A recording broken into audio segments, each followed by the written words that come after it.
ஆண்டவராகிய இயேசு கிறிஸ்துவின் விலையேறப்பெற்ற நாமத்தினாலே உங்கள் யாவருக்கும் என் அன்பின் ஸ்தோத்திரத்தை இந்த காலை வேளையில் உங்களுக்கு தெரியப்படுத்துகிறேன். ரோமருக்கு எழுதின நிருபம் 8ஆம் அதிகாரம் 6-7 வசனங்களை வராக வாசிக்கின்றோம். மாம்ச சிந்தை மரணம், ஆவியின் சிந்தையோ ஜீவனும் சமாதானமுமா. எப்படி என்றால், மாம்ச சிந்தை தேவனுக்கு விரோதமான பகை. அது தேவனுடைய நியாயப்பிரமாணத்துக்கு கீழ்ப்படியக்கூடாமலும் இருக்கிறது என்று சொல்லி நாம் பார்க்கிறோம். கிறிஸ்துவுக்குள் அன்பான தேவனுடைய பிள்ளைகளை, நாட்களில் நம்முடைய சத்ரு யார் என்று சொல்லி நாம் யாரிடமாவது கேட்டோமானால் அவர்கள் சொல்லுவார்கள் உடனே சாத்தான் தான் என்று சொல்லி. ஆனால் நம்முடைய வாழ்க்கையை நான் என்கிறதான நானே தான் எனது முதல் சத்ரு என்று சொல்லி ஒரு நாள் நாம் அதை மறுக்கவே முடியாது. உள்ளான வாழ்க்கையில பலவிதமான குழப்பங்களுக்கும் முதற் காரணம் நாமே என்றால் அது ஒரு நாள் மிகையாகாது. நம்முடைய கட்டுப்பாட்டை மீறிய பல விஷயங்கள் நம்முடைய மனதை அரித்து கொண்டு காணப்படுகிறது. நம்முடைய பழைய பாவமாக இருக்கலாம், இச்சையை தூண்டுகின்ற பாவ எண்ணங்களாக இருக்கலாம். மாம்ச சிந்தை என்பது இதுவாய் காணப்படுகிறது. அதாவது நம்முடைய கட்டுக்குள் நம்மை வைத்திருக்கிறதான நம்முடைய சுயம். ஆனால் ஆவியின் சிந்தை என்பது தேவனுடைய கட்டுப்பாட்டுக்கும் வார்த்தைக்கும் அடங்குவதுடன் அவருடைய அன்புக்கும் கட்டுப்படுவதுதான் ஆவிக்குரிய சிந்தையாய் காணப்படுகிறது. காலத்தின் கடைசியில் நின்று கொண்டிருக்கிற நம்முடைய வாழ்க்கையை நாம் தேவனை சந்திப்பதற்கு ஆயத்தப்படுகிறோமா? நம்முடைய முதல் சத்ரு நான் என்கிறதான அந்த சுயம், அந்த அகம்பாவம், அப்படி அது நிறைந்ததான ஒரு மாம்ச சிந்தை என்பதை நாட்களை உணர்ந்து தேவ சமூகத்தில் நம்மை அர்ப்பணிப்போம். அப்போஸ்தலனாகிய பவுல் மக்களை 2 ரகங்களாக அவர் பிரிக்கிறார்.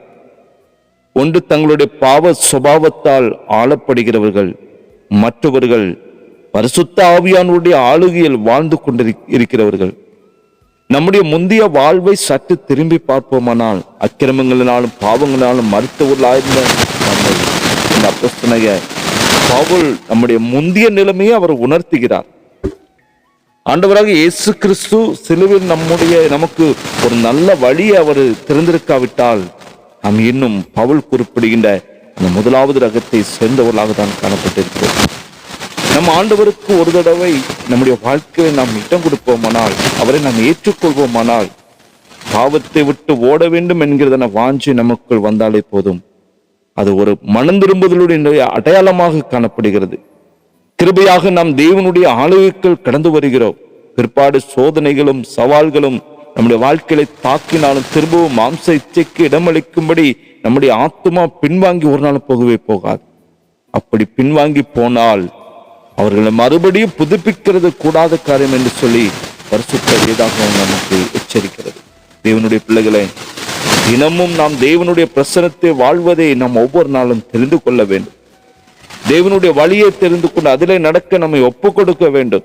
ஒவ்வொரு சந்தர்ப்பத்திலும் ஆண்டவருடைய சித்தம் என்னவென்பதை சிந்திக்க ஒரு நாள் நாம் தவறக்கூடாது.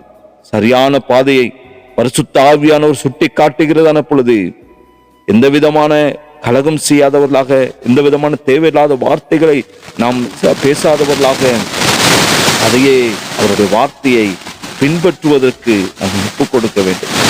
அந்த பரிசுத்த வழி நடக்க, அந்த பரிசுத்தத்தின் பாதையிலே வழி நடப்பதற்கு நாம் ஆரம்பிக்கும் போதே நம்முடைய முதல் எதிரியாகிய அந்த மாம்ச சிந்தை நடுங்குவான். நாளடைவில் அது செத்து போக நம்முடைய ஆவி ஒரு உயிரை பெற்றுக்கொள்ளும், ஒரு புதிய பலனை பெற்றுக்கொள்ளும். இதற்கு ஆவியானவர் நமக்கு துணை செய்கிறார், நம்மோடு கூட வந்து வழி நடத்துகிறார்.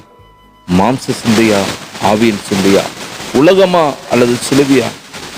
நம்முடைய வாழ்க்கையினுடைய அந்த மையத்தை இன்றே நாம் தீர்மானிக்கணும். நாம் எதை நாட்களை தீர்மானித்து அந்த பாதையில கடந்து செல்ல வேண்டும் என்று சொல்லி காலை வேளையில பரிசுத்த ஆவியானவர் வாஞ்சிக்கிறார். ஆவியின் சிந்தை தெரித்தவர்களாக, மாம்சத்தின் சிந்தையை முற்றிலுமாய் ஒழித்து கட்டி ஆவியின் சிந்தை தெரித்தவர்களாக நாட்களை தெய்வ சமூகத்திலே காணப்படும்படியாக பரிசுத்த ஆவியானவர் உங்களை அழைக்கிறார். ஆவியின் சிந்தையோ அது ஜீவனு பாதை, அது சமாதானம் நிறைந்த பாதை. அந்த பாதையில வழி நடக்கும்படியாக பரிசுத்த ஆவியானவர் உங்களை அன்போடு கூட அழைக்கிறார். தெய்வ சமூகத்தில் அர்ப்பணிப்போமா, ஜெபிப்போம். உங்களை அன்பா நேசிக்கிறதான பரிசுத்த நல்ல தகப்பனே, அப்ப ஆசீர்வதிக்கப்பட்ட இந்த காலை வேலைக்காக நாங்கள் எனக்கு நன்றி சொல்கிறோம். எங்கள் வாழ்க்கையிலே மாம்சிக சிந்தைகளுக்கு இடமளித்து பரிசுத்த ஆவியானவர் காட்டுகிறதான வழியிலிருந்து வழி விலகி போய் விடாதபடி தகப்பனே ஒவ்வொரு நாட்களும் எங்களுடைய சிந்தைகளை ஆண்டவரை கிறிஸ்துவுக்குள்ளாக ஒருமுகப்படுத்துவீராக. நீர் எங்களை பலப்படுத்துங்க, நீர் எங்களை வழிநடத்துங்க. ஒவ்வொரு நாளும் ஆவிக்கேற்ற காரியங்களை சிந்திப்பதற்கும் செயல்படுத்துவதற்கும் பரிசுத்த ஆவியானவர் கிருபை தந்து வழி நடத்தும். இயேசுவின் நாமத்தில் ஜெபிக்கிற நல்ல பிதாவே, ஆமென், ஆமென்.